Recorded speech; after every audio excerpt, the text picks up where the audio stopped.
Good afternoon, football fans, and welcome to a Tuesday edition of the Big D podcast. Before I bring in today's special guest, please subscribe, like, and share the Spunky Spectrum Sports YouTube page where you never know what to expect. It might be football, might be baseball, might be golf, or might be a little DFS. So please subscribe, like, and share it. And the podcast is also available on Spotify and Apple. So whether he's seeing Aaron Rodgers or seeing Nick Saban, this guy sees everything in the world of football. David Moulton, David's been a fixer in Southwest Florida for years, and we've had it, whether he's doing FGC baseball, basketball, baseball, soccer, or the NFL, David's usually around somewhere, right? Pete's working for a living, that's for sure. I'm just saying, David. And speaking of working, somebody is out of a job this morning. That would be USC football coach Clay Helton. And we saw the news yesterday afternoon. Southern Cal finally decided to relieve Clay Helton of his coaching duties. Were you surprised USC just fired Clay Helton this early in the year?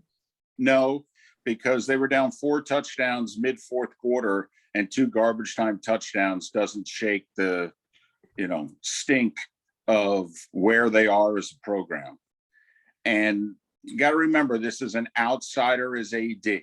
Mike Bone came from Cincinnati. This is the first time they've gone outside the USC family in a long time for an AD. So he's not tied to the whole gotta be loyal to the Trojan family way of thinking. And I thought he was brutally honest in his assessment. He said, hey, I came here 2 seasons ago. I've given Clay and his staff more resources than any football program here has ever had. We're not seeing the results. We think we should be a top 5 program in the country. We're far from that.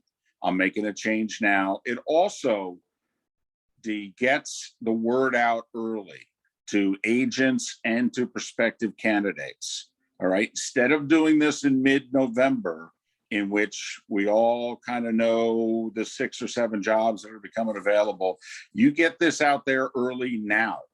I mean, remember, that's how Florida got Urban Meyer. Notre Dame waited to the end of the year to get rid of Ty Willingham. All right. Florida got rid of Bronson in mid-October when they lost, or late October when they lost to Mississippi State. And that 1 month to 6 weeks advantage, many people believe, was the difference as to why Urban chose Florida over Notre Dame. So I think this is a good move. The other thing which is telling is the Coliseum was half empty. A change had to be made. Yeah, I mean, the fact that USC played a Pac-12 game, I know it was late at night, it was 7:45 on the West Coast, but they're playing games in half full, of some cases half empty stadiums. That's not USC football. Well, the other thing was that recruiting wise, he wasn't getting it done. While they have the number 1 player in California committed for 2022, they don't have any of the next 30. Oh, gosh. And Oregon's got 4 of the top 30 that are committed to go there.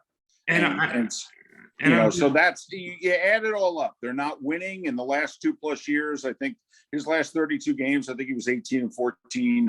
They're not winning. They're not winning on the recruiting trail, and people aren't going to their games. I mean, what else do you need to get fired?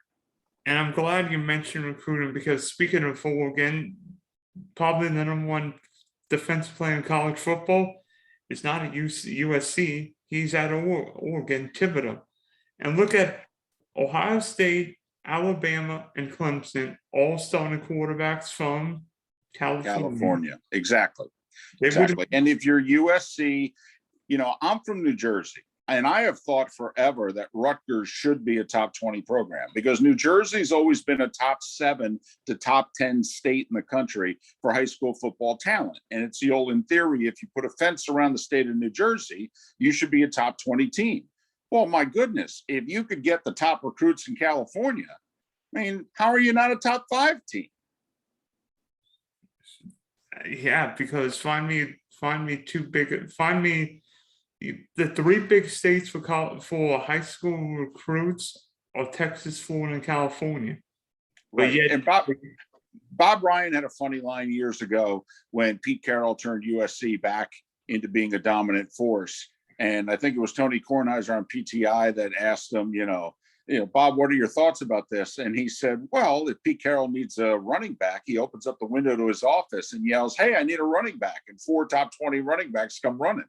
I mean, it's not that complicated. The recruiting trail's much, more difficult now because you got more people dipping into your pond. But in theory, if you have your act together, you win. USC should win all ties in the state of California, but they're not even getting close to being tied. They're more like the fifth team in the party instead of the leading the party. Right. Now you get the right coach, this turns around quickly. I mean, Pete Carroll started winning year 2. Nick Saban started winning in Alabama year 2. I mean, you get the right coach by your second recruiting class at these prestigious schools, you can start turning it around. That's why don't judge Sarkisian in Texas on this year. All right, let's see how they look in October of next year when he's at 2 recruiting classes. All right, then let's see what Texas begins to look like. So for USC now, the process of getting a head coach begins. Obviously, big. When you think of SC, you think tradition, but lately USC has been more of a dumpster fire. I mean, true, a few years ago they made the Rose Bowl, winning a great game against Penn State, but then looking awful the next year in the Cotton Bowl against Ohio State. Dylan, I don't think the particulars matter. I think, quite frankly, it's like Florida State. I think Florida State's the top 10 job in the country. Now, it's a grease fire right now, but if Mike Norvell gets his act together, which he does, and you're beginning to see it on the recruiting trail, they have a top 5 class right now. Now, can they keep it together for next year? But Florida State's a top destination if you have a competent coach and the program has its act together. USC can win quickly. Texas can win quickly. Brian Kelly turned Notre Dame around quickly, and they've got more limitations than all the other schools we've mentioned. A great coach, the right coach at an all-time great program can win very quickly. So who do you think USC should go after, and who will ultimately be USC's next head coach? I don't think it will be an NFL guy. I'm going to just throw this out there. Are you Bill thinking O'Brien? Ooh.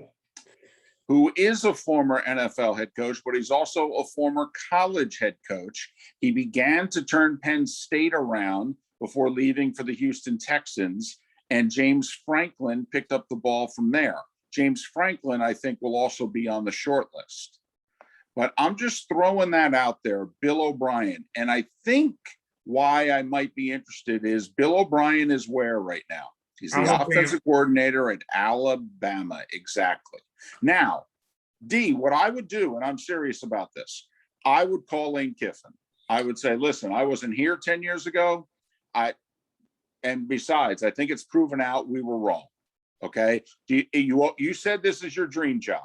I'll give you a blank piece of paper and a pen. All right. And I'll give you a 7-year deal. Yes or no, do you want the job? I wouldn't play around. This is USC. You get a second bite at the apple. We'll admit we were wrong. And hell, I wasn't here when you got fired on the tarmac. Pat Hayden was. That was 2 ADs ago. All right. I'm not kidding. All right. You can have second acts. Okay. People can admit they screwed up. Why not? I mean, Steve Sarkisian screwed it up a couple of times. He got the Texas job, probably a top 70, probably a top 5 job in the country. Right. Right. Now, he didn't screw up in Texas, but also I think Lane's track record showed that USC screwed up far more than Lane. Lane's a lot older. That was like 8 years ago when Lane got fired. That's a long time ago. And ultimately, you take bruised egos and hurt feelings aside. Ole Miss is never going to be anything more with Texas and Oklahoma coming into the conference as well. Meanwhile, if you get your what together at USC, you can rule the roast. You can't do that in Oxford, Mississippi. That's who I would call. I really would. But James Franklin's going to get mentioned. Obviously, the guy at Iowa State's going to get mentioned, Matt Campbell, although I think he's probably waiting for Jim Harbaugh to leave Michigan. Clearly Luke Fickell's going to get mentioned because the AD came from Cincinnati. He's the one who hired Fickell and all that. But my outsider is Bill O'Brien. What I would do is offer the job to Lane Kiffin. I don't think James Franklin would leave for SC. First off, he's making $8 million a year. Second off, unless SC paid him like double what he's making, he actually wouldn't be able to keep it because of California's taxes. And thirdly, you look at the Big Ten, especially the Big Ten East with Michigan, Michigan State, Ohio State, and Penn State. Might be easier to win in the Pac-12, especially depending on how conference realignment goes in a few years. Well, I think that's why he would take the job. All right, let's face it. He has to go through one of the behemoths every year in Ohio State. Whereas if he goes to SC, all right, he can be the behemoth.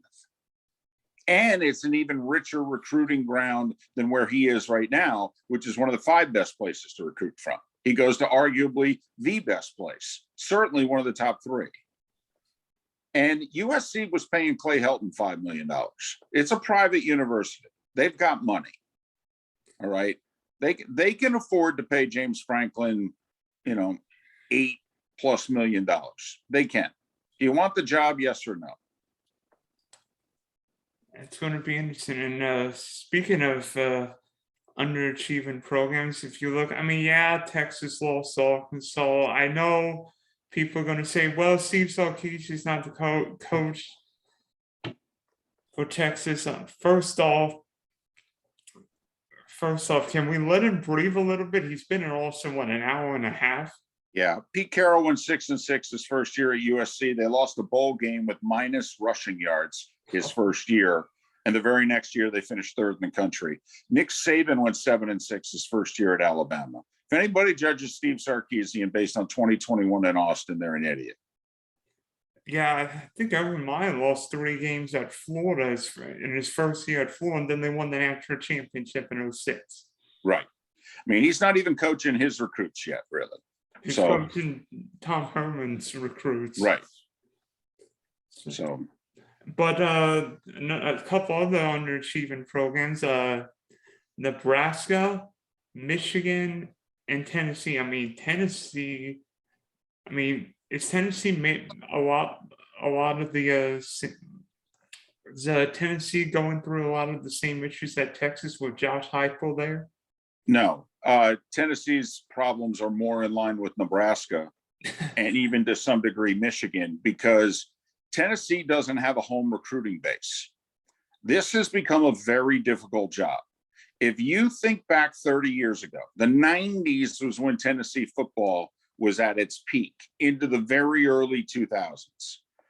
And Georgia didn't have its act together at that point in time. All right. The Virginia Techs, North Carolinas didn't really have their act together at the time. Mac Brown had a season at North Carolina, and then he went to Texas. And Tennessee was able to, with the largest recruiting budget in the country for many a year, recruit the areas surrounding them and get elite talent. They also grabbed kids out of Michigan and Ohio, particularly kids who like to run track. Many of the star Tennessee wide receivers also ran track in the SEC in the spring. All those recruiting advantages for Tennessee have gone away. Just about every program that I've mentioned now, as I like to say, has their act together. Plus, Tennessee used to go into Atlanta and win in Atlanta. Well, Georgia's not letting anybody who they don't want get out of Atlanta. Okay, so it's a very different recruiting world for Tennessee than what it was 2 generations ago. And I think it's a very difficult job. And I don't know that it ever won't be. And in that way, D, I think it's a lot like Nebraska. Nebraska had its time where they had their system and they could plug in all the meat and potato players from the Midwest, and they could go to Florida and Texas and get their speed. Well, now they can't get any of those kids in Florida and Texas, and those were their elite players. And now even they got to compete with the Iowas and Wisconsins and Northwesterns and Minnesotas of the world, who they never had to compete with for a player before. Yeah, I almost feel like Nebraska is still thinks it's 1995, but everything is so fast now. The game has expedited so fast. I mean, even Alabama now is running up tempo. They've got quarterbacks throwing the deep ball like you never saw Nick Saban being an offense, being recruiting highly skilled quarterbacks, and now he's getting the Bryce Young's turned into the next Alabama quarterback. If you remember 5-7 years ago, Nick wanted to slow the game down. He didn't like the no huddle. Okay, he wanted to mandate a huddle. All right, and the other forces in the sport basically told him and Brett Bielema and a few others, sit down, old man. Your ways are, antiquated. And at which point Nick turned around and said, well, okay, this is going to turn out worse for you guys because I can get better players than you. So if you guys want to play a game that's got 80 or 90 plays, then I'm going to play that game and I'm going to do it with better players. I was trying to play a game in which we ran 60 plays, in which you had a better chance to compete. But now you want to run 80, 90 plays on each side? I got 4 and 5 stars. What do you have? And so Nick turned the tables on everybody and said, you want to play up tempo and throw it all over the lot? I will destroy you that way. At least before, you used to lose 31-7. Now you're going to lose 59-21. Speaking of Nick Saban, you're going to be in Gainesville for Alabama and Florida this weekend. What you expect in the SEC's first marquee matchup of the season? Well, I'd feel a little better if I knew Richardson's hamstring was good enough that he could be close to at least 90 to 100%. Right now, the backup quarterback for Florida, who will be the starter in due time, he tweaked that hamstring on that touchdown run against South Florida. And at the time we taped this podcast, he's at practice, but he's getting treatment. So we don't know how much he's going to be able to play, how close to 100% he's going to be. I will say this. Dan is a gifted play caller. There are 2 gifted play callers in the SEC, Lane Kiffin and Dan Mullen. Now, is it enough to overcome the fact that Alabama's a 17-point favorite? I don't know. Lane Kiffin nearly did last year. I do think what Ole Miss did to Alabama, Dan's going to try to do this time. He's going to try to run it, and he's going to do it out of multiple formations, and he's got a stable of running backs, and he's got 2 running quarterbacks. And I think Dan's going to try to shorten the game by running the football and run it right down their throat. Now, Dan's never beaten Nick, but you know what? Think of the 2 teams that gave Alabama the most trouble last year. In one of their all-time great teams, Lane Kiffin and Ole Miss, Dan Mullen in Florida. They pretty much handled everybody else easily. But Lane and Dan gave Nick and that defense problems. That defense is very strong on the back end. It's going to be tested in the front 6, front 7. And I think it's Florida's only chance. And we've seen where Alabama's historically been great in the front 7, but this Alabama team seems better on the back end. Yes, which is why I don't think that Florida is going to test it consistently. I think Dan's going to think my best shot is my offensive line against their defensive line, because also you could argue the strength of that defensive line is rushing the passer. So I really think Dan is going to remember the Dak Prescott offense at Mississippi State in 2013, 14, and 15. And that 2014 team got number 1 in the country and went to Alabama and lost by 5. All right. I think that's going to be the approach from Dan. He's going to try to wear Alabama out a little bit in the heat. Okay. And play this game in the proverbial phone booth and turn around in the late 3rd quarter and see where he's at. I mean, if Dan Mullen's looking at the scoreboard and it's 21-17, start of the fourth quarter, he's thinking, I'm in this game. Totally. Oh my goodness. Dan would sign up for that right now. Down 4 with the ball, starting the fourth quarter. Sign me up. Who's on top of your rankings now? Is it Alabama, or do you think Georgia is with beating Clemson would be top right now? Well, I would argue that Oregon's got the best win of the year because Oh, it's a road win.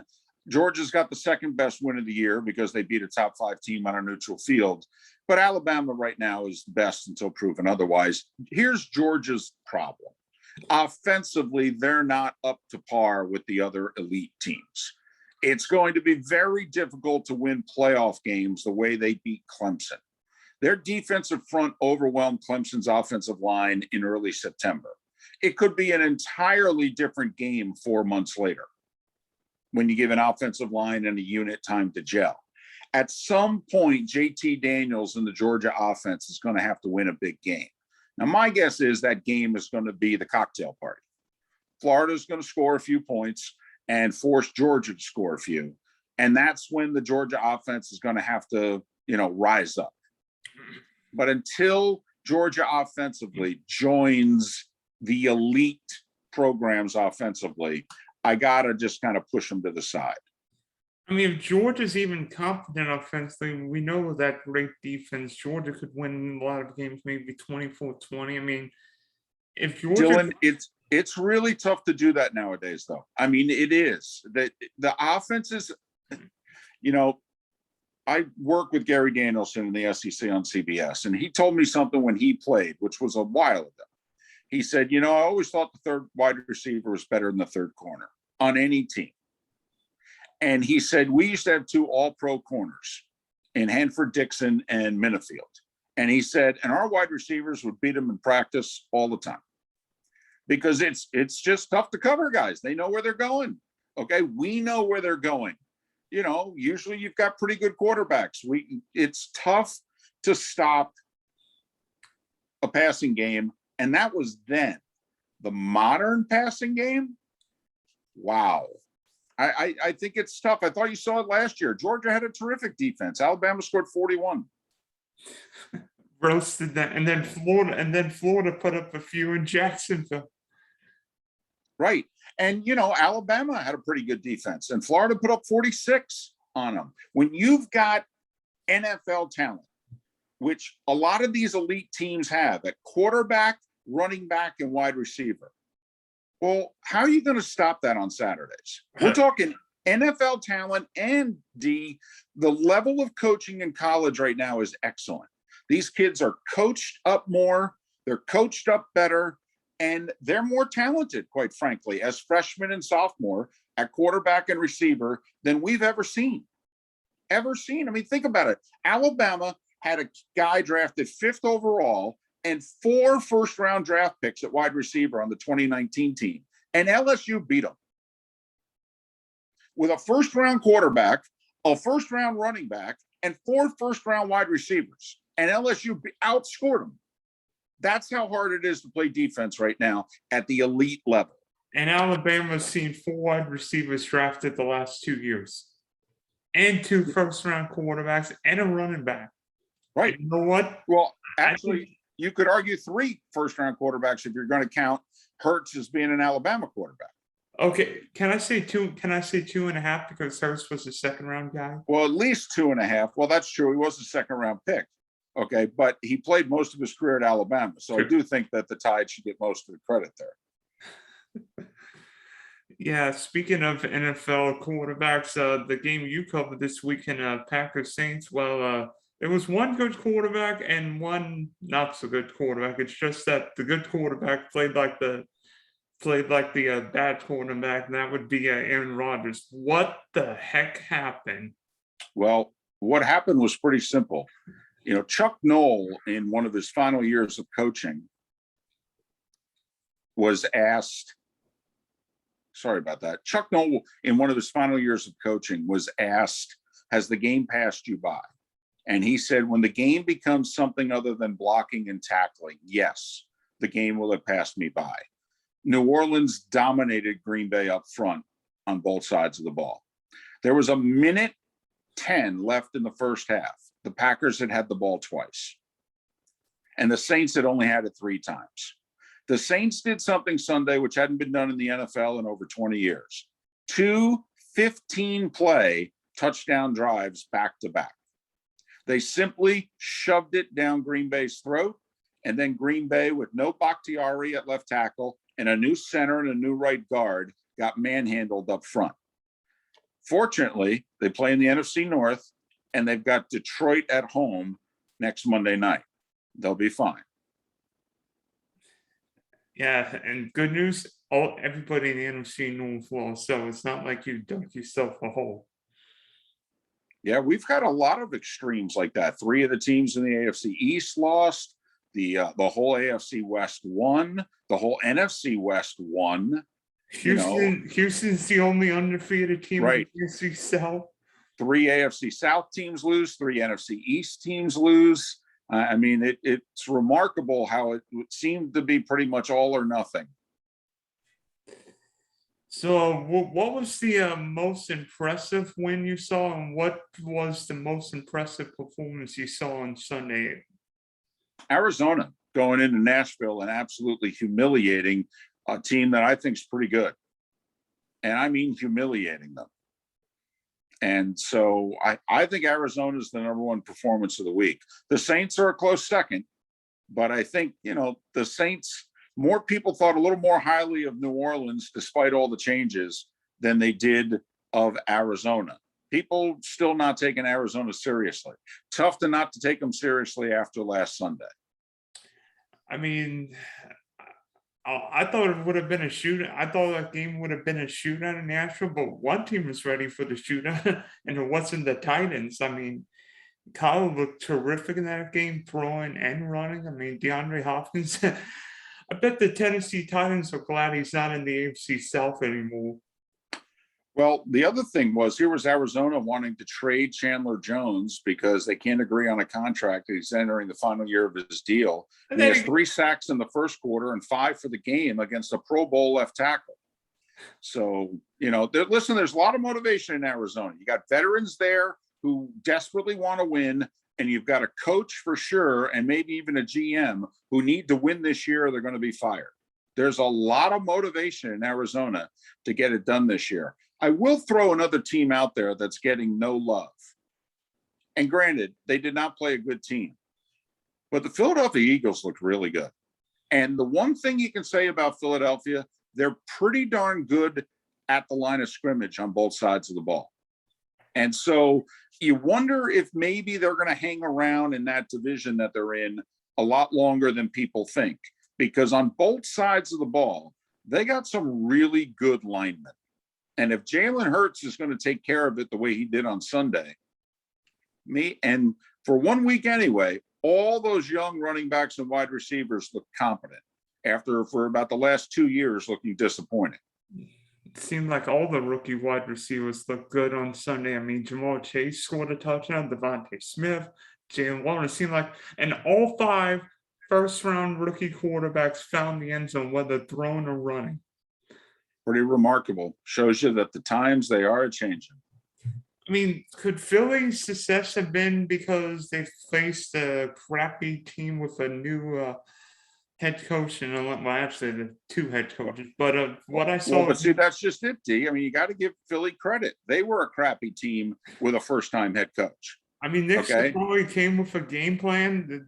Philly just ran the ball. I mean, Jalen Hurts didn't put up a lot of yards, but I'm not sure Jalen Hurts is going to be a yardage maker like some of these guys. But if the Eagles play a lot of low-scoring games, I mean, they've got to, despite all the changes going on there, I like Philly's offensive and defensive lines, and it seems like there's a new champ in the NFC East every year. It could be Philly's year, right? Well, it's true. We haven't had a repeat winner in the NFC East since the Eagles in 03-04 when they won it 4 years in a row. And Ryan Fitzpatrick's on IR for the next 8 weeks. So yeah, that sucks for them, because I actually think they're a pretty solid team, and they just needed they needed the last good year that Ryan Fitzpatrick probably has in him. And for him to get hurt, at best, they're only going to get the last good half year that Ryan Fitzpatrick has in them. Actually, a pretty big game Thursday. Neither team in that division wants to start 0-2. And the Giants, for some reason, have beaten Washington 4 in a row. They've struggled mightily with the Eagles for a decade, and they've struggled with the Cowboys for the last half dozen years as well. But, man, they own Washington, and Daniel Jones and the Giants need a win, and Taylor Heineke in Washington needs a win. I think Daniel Jones needs to hold on to the football because it seems like the last couple of times he's playing on Thursday night, he couldn't hold on to the ball. I don't know if there's been a game where Daniel Jones has held on to the ball. And yeah, it's getting late early for Daniel Jones's career in New York. You know, the Jets got rid of Sam Darnold after 3 years. And if it doesn't get better quickly, there'll be a new GM who may get rid of Daniel Jones after 3 years as well. I'm just saying Arizona got rid of Josh Rosen after, 5 minutes? Well, new head coach. You know, that's usually when the changes happen. Somebody new who's the decision maker, coach or GM, comes in and says, you know, get rid of this guy. I mean, McVay turned around and said, get rid of Goff. And they said, hey, you took us to the Super Bowls, taking us to the playoffs 3 times. And he said, yeah, I don't care. Get rid of him. And he's gone. And I mean, I think Joe Judge is a really good head coach. And the Giants spent not just money, but draft picks on the offense. And yet Denver really roasted them on Sunday. Well, once again, what's the weakness of the Giants? Offensive line. There you go. Can't win in football at any level if you can't block. Period. End of sentence. Doesn't matter. Yeah, and finally, how about Trevor Lawrence? I mean, in his NFL debut, it was I called it a little good, bad, and ugly. I mean, he provided a lot of what the Jaguars season will be like this year, right? Well, talk about a team without a good offensive line. I mean, that's the problem. He's going to have to use his mobility all year. They're not very good up front. I mean, they're just not.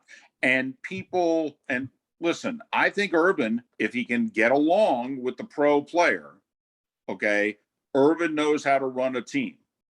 It's gotten off to a rocky start, but I think if Urban can figure out a way to get through the first year, he can do okay. Now, I don't know if he will, but if he can get through year one, I think ultimately he'll turn Jacksonville into some kind of winner. But they went 1-15 for a reason. I mean, they're not good at all, just about anywhere. So, you know, one off season can only do so much.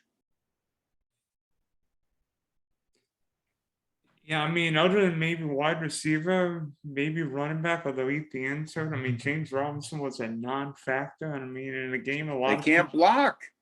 They can't block. You can't run it. If you can't block, the quarterback doesn't have time to throw it.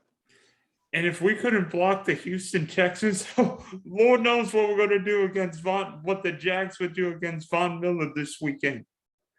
Well, in Denver, it's why that Denver Giants game I thought was a big game for both teams. It's why I also thought that Denver was going to choose Teddy Bridgewater, because the head coach has to win or he's fired.